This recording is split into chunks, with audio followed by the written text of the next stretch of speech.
en las profundidades de un viejo instituto en Teherán, donde el polvo cubre las estanterías y las sombras se alargan con cada paso. Scarlett Marlowe se encuentra inmersa en una frenética búsqueda que ha dominado su vida. Su padre, un conocido alquimista, desapareció años atrás, dejando tras de sí pistas crípticas y escritos fragmentados sobre la piedra filosofal, un artefacto místico que prometía poder transformar cualquier metal en oro y, según algunos, conceder la inmortalidad. Scarlett, una joven brillante, había seguido la misma obsesión que su padre, pero de una manera mucho más meticulosa y académica. En las primeras páginas de un viejo manuscrito, encontró una pista final, el lugar donde la piedra estaba oculta. Ese lugar, según las leyendas, no era un sitio común, sino que se encontraba en las catacumbas de París, en lo profundo del subsuelo de la ciudad,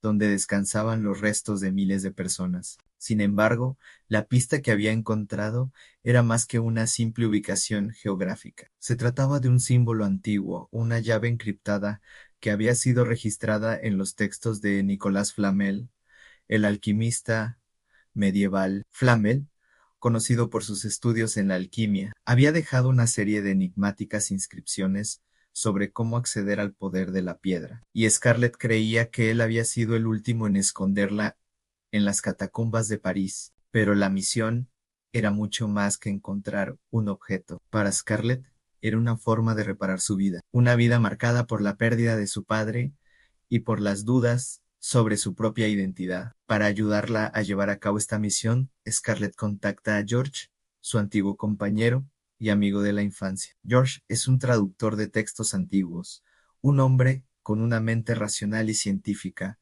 completamente opuesto a la visión de su amiga sobre el poder de lo esotérico. Aunque Scarlett intenta convencerlo de que la piedra filosofal es más que un mito, él se muestra escéptico, pero decide unirse por la conexión personal que ambos compartían. A lo largo de su historia, George ha luchado con su propia culpa por no haber estado allí para su hermano menor, quien murió en un accidente cuando ellos eran niños. Como si se tratara de un destino, George también lleva consigo un pasado lleno de arrepentimiento. El equipo se completa con un grupo diverso de personas con habilidades especiales, como Papillon, un explorador urbano con experiencia en el inframundo parisino. Suxi, una joven audaz que se convierte en la guía en las catacumbas, y Benji, un camarógrafo que, aunque no tiene ninguna relación directa con la misión, decide documentar todo lo que sucede. Cuando llegan a París, el ambiente de la ciudad es sombrío. Las calles, llenas de turistas y locales, contrastan drásticamente con las catacumbas que esconden en sus entrañas un oscuro secreto. El grupo se adentra en el laberinto de túneles subterráneos, un lugar donde la muerte no es solo una metáfora, sino una realidad tangible. Las catacumbas de París son conocidas como el repositorio de los muertos, con sus más de 6 millones de restos humanos apilados en las paredes de un lugar sin fin. El aire es denso, y a medida que bajan más y más en la oscuridad, los miembros del grupo sienten que no solo están entrando en un laberinto físico, sino también en un espacio que pone a prueba sus propios miedos internos. A medida que se adentran en los túneles, los miembros del grupo experimentan extrañas manifestaciones. Suxi comienza a escuchar susurros en los pasillos, que parecen llamarla por su nombre. Papillon, que siempre había sido el más audaz, empieza a sentir que las sombras lo acechan, reviviendo su pasado criminal y la culpa que había estado escondiendo durante años. Benji, por su parte, no puede dejar de grabar, pero a medida que avanza, se siente cada vez más inquieto, como si el hecho de estar filmando estuviera contribuyendo a que el mal se desatara. Las catacumbas no son solo un espacio físico, sino que parecen ampliar los temores de los personajes, materializando sus demonios internos en cada rincón del laberinto. El grupo se enfrenta a visionarios espectros que parecen surgir de las paredes, reflejando los miedos y arrepentimientos de cada uno. George, el hombre más escéptico, comienza a ver a su hermano, una figura fantasmagórica que lo observa con ojos tristes. El niño, muerto años atrás en un accidente de tráfico, lo acusa de no haberlo salvado. Scarlett, A medida que profundiza en su exploración, comienza a ver visiones de su padre, quien parece estar a punto de hablarle,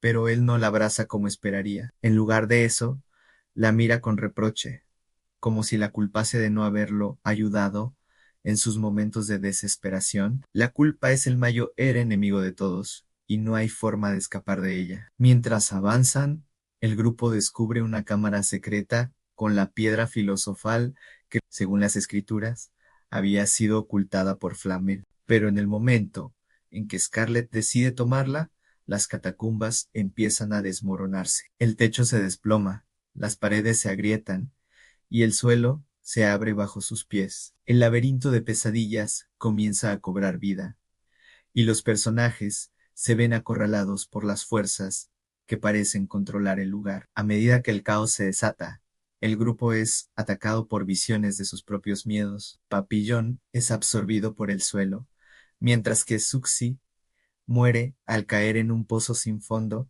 presa de su propia culpa. La piedra filosofal no ofrece la solución que esperaban. Scarlett se da cuenta de que la verdadera redención no se encuentra en un objeto místico, sino en el proceso de aceptar sus propios errores y enfrentarse a sus demonios internos. La piedra, como había aprendido de su padre, no es más que un símbolo de transformación. Para escapar de las catacumbas, Scarlett y los sobrevivientes deben liberarse de sus culpas. Al hacerlo, las catacumbas comienzan a desmoronarse, abriendo una salida hacia la superficie, hacia un futuro sin las sombras del pasado. El viaje de Scarlett se convierte en una metáfora de la redención humana, donde el infierno no está abajo, en las catacumbas, sino en el corazón de cada persona, en sus errores no perdonados y en los traumas no enfrentados. El verdadero poder de la alquimia no está en convertir el plomo en oro,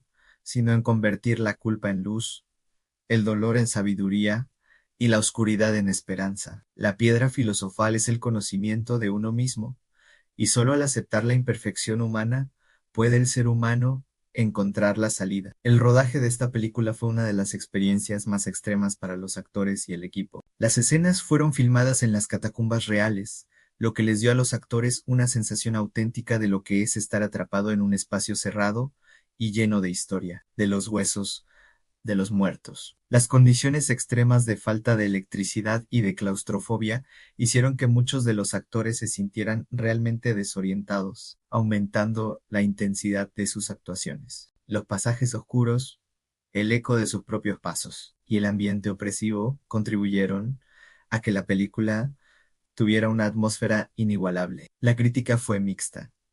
Algunos elogiaron su atmósfera tensa y el estilo found footage, mientras que otros no lograron conectar con el simbolismo profundo y filosófico de la película. Sin embargo, el filme fue un éxito comercial, recaudando más de 40 millones de dólares en taquilla, y rápidamente se convirtió en una película de culto entre los fanáticos del terror psicológico. Con su presupuesto modesto, la película logró capturar la esencia del terror psicológico de una manera que pocos filmes han logrado, usando un espacio histórico y un tema filosófico como herramientas para profundizar en el terror emocional.